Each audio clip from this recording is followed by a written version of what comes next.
Assalamualaikum warahmatullahi wabarakatuh. Selamat sejahtera bagi kita semua. Berjumpa kembali bersama Kifayah Astuti sebagai salah satu dosen pengampu mata kuliah kalkulus di Fakultas Ilmu Komputer Universitas Borobudur, Jakarta.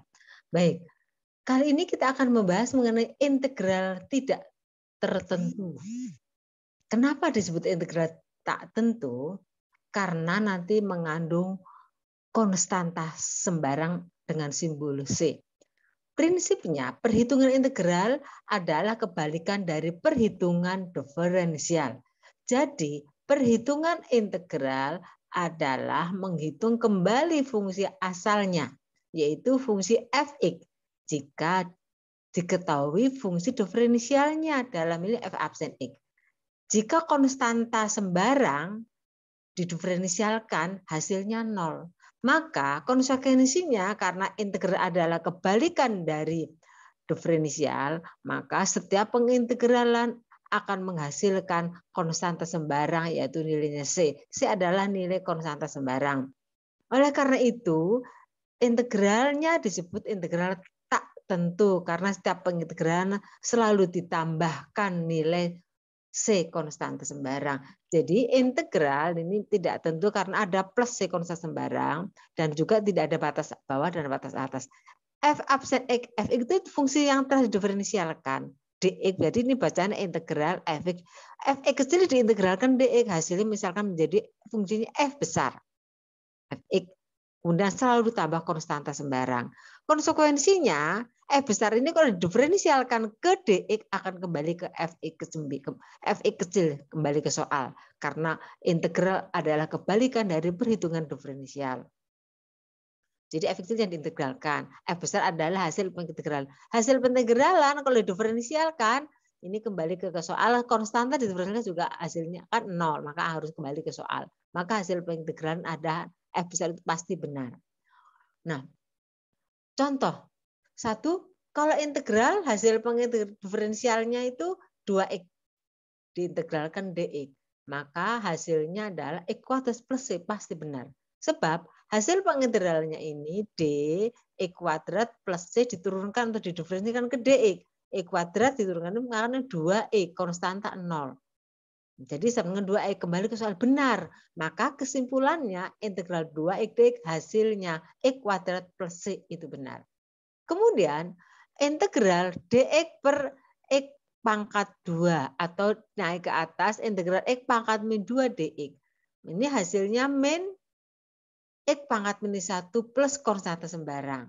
Apakah benar? Nah, ini hasil pengintegralannya didiferensialkan ke x.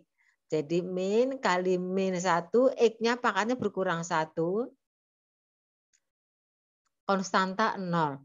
Maka hasilnya menjadi plus x pangkat min 2. Kembali ke soal benar. Sekarang contoh 3, integral cos x dx itu hasilnya pasti sin x plus c. Sebab diferensial sin x plus c per dx, diferensial sin adalah cos.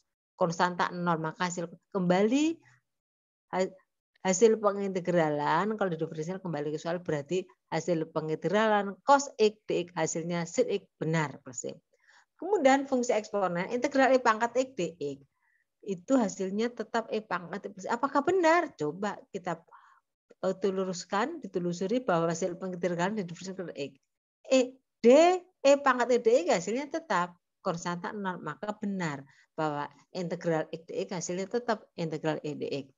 Kemudian integral seper x dx atau x pangkat min 1 ini hasilnya pasti ln x plus c. Logaritma dengan bilangan pokok e.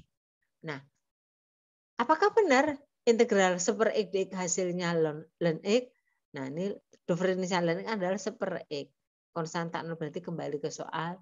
Maka integral seper x dx hasilnya ln x benar. Langsung ke rumus-rumus integral. Ini rumus harus dihafalkan dan diperhatikan. Rumus-rumus ini sebagai dasar untuk menyelesaikan hasil pengintegralan. 1. Rumus fungsi aljabar. Integral x pangkat n itu bilangan real. Untuk semua real. Bisa positif, bisa negatif, bisa kecuali x min 1 tidak, kecuali n min 1 tidak berlaku. Jadi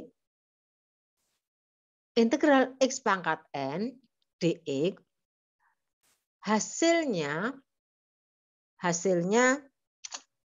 adalah 1/n+1, X-nya N-nya pangkat tambah 1 selalu plus X. Berlaku untuk R real, kecuali N-1. Jadi contohnya X pangkat 5 dx, hasilnya 1/5 tambah 1, X-nya 5 tambah 1. Integral X kuadrat dx, jadi N-nya 2, 1/2 plus 1, X plus pangkatnya jadi pangkat 3 plus C. Tapi integral X pangkat -1 tidak berlaku, karena berlaku rumus 2. Jadi bagaimana kalau integral pangkat setengah? Berlaku 1/2 ditambah 1. X pangkat setengah tambah 1. Maka di sini 1/3/2 atau 2/3 X pangkat 3/2 plus C. Jadi berlaku untuk semua N kecuali N-1 akan berlaku rumus kedua. Rumus 2 kalau X integral X pangkat -1 atau integral 1/X dx. Integral X dx atau 1/X dx itu ln X plus C. Ln itu logaritma bilangan pokok E. Jadi misalkan integral 1/U du, ya ln U plus C. Integral 1/T dt, ln T plus C. Jadi integral 1/X dx, nah itu pasti ln X plus C. Itu rumus kedua. Tidak akan berubah. Kemudian integral fungsi eksponen tadi sudah dibuktikan, integral E pangkat dx hasilnya tetap E pangkat X dibagi ln E. Karena ln itu nilainya 1. Ln E itu 1. E sendiri nilainya adalah 2,7183. Ya.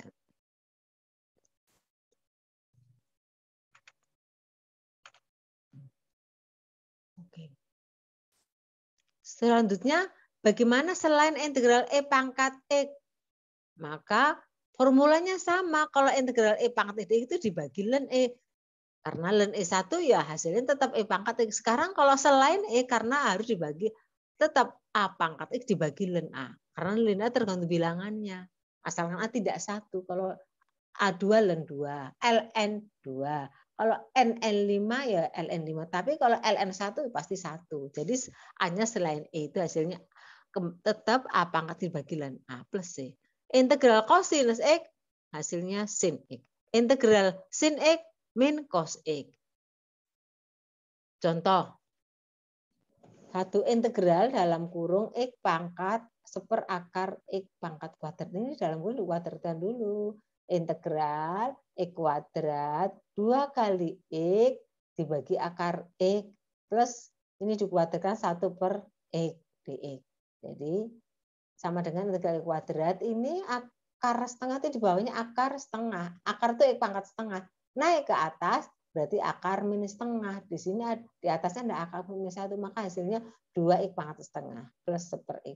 Ini rumus 1 yang suku ketiga, rumus kedua. Maka hasilnya di sini integral X kuadrat dx adalah 1/2 tambah 1 X-nya 4 tambah 1 jadi X pangkat 2. Min 2 ditambah rumus 1 nih. 1/2 tambah 1, X-nya setengah tambah 1 juga, atau maka selanjutnya integral 1/x ln X. Maka hasilnya di sini 1/3 X pangkat 3, yang di sini yang di bawahnya setengah tambah 1 itu 3/2. 3/2 2-nya naik ke atas kali 2 jadi 4. 4/3. Jadi X-nya pangkat 3/2 ini ln X plus C. Contoh nomor 2. Kalau Anda suruh menghitung integral 1 min X dalam kurung kuadrat dibagi akar X dx. Nah, dalam ini penyebutnya akar X itu akar setengah, yang di atas diuraikan sama dengan dalam kurung 1 dikuadratkan 1. Kemudian 2 kali 1 kali min X ya min 2X. Min X dikuadratkan jadi plus X kuadrat dibagi akar setengah. Maka hasilnya di sini 1 dibagi akar setengah jadi akar min pangkat setengah. 2x dibagi akar setengah, maka min 2x pangkat setengah, pangkatnya kan tadi 1 dibagi pangkat setengah, jadi pangkatnya dikurangi setengah. Kemudian x kuadrat dibagi x pangkat setengah itu berarti pangkatnya dikurangi, atau pangkat 1/2 atau pangkat x 3/2 dx. Selanjutnya kita hitung suku per suku. Integral x pangkat minus setengah, maka 1/min setengah plus 1, X-nya min setengah tambah 1, maka X-nya pangkat setengah. Min 2, 1/2 plus 1, X-nya setengah tambah 1, X pangkat 32. Ditambah ini 1/30 tambah 1, X-nya pangkat 31, 5/2. Langsung kita plus C, selalu plus C. Maka hasilnya ini kalau kita hitung min setengah tambah 1 ini setengah. Setengah, jadi 1/1/2 naik ke atas. 2 kali 1, 2, 2/1 jadi 2. Akar setengah itu, X pangkat setengah dengan akar X. Jadi 2 akar X. Ini setengah tambah 1 3/2. 3/2 naik ke atas ini jadi kali. Jadi 1 kali 2 tapi kali 2 lagi jadi 4. 4/3. X-nya pangkat 3/2 itu X kali akar X. Kemudian 3/2 tambah 1 itu jadi 5/2. Naik ke atas 2-nya jadi 2/5 X kuadrat kali akar X. Jadi pangkatnya tadinya setengah. Setengah tambah 1 ya jadi 6/2. 6/2 itu X pangkat itu sama dengan X kuadrat. Tinggal masih jadi 1 akar X plus C. Demikian yang bisa Ibu sampaikan. Mudah-mudahan bisa diambil pelajaran. Selamat belajar. Saya tutup dengan wassalamualaikum warahmatullahi wabarakatuh.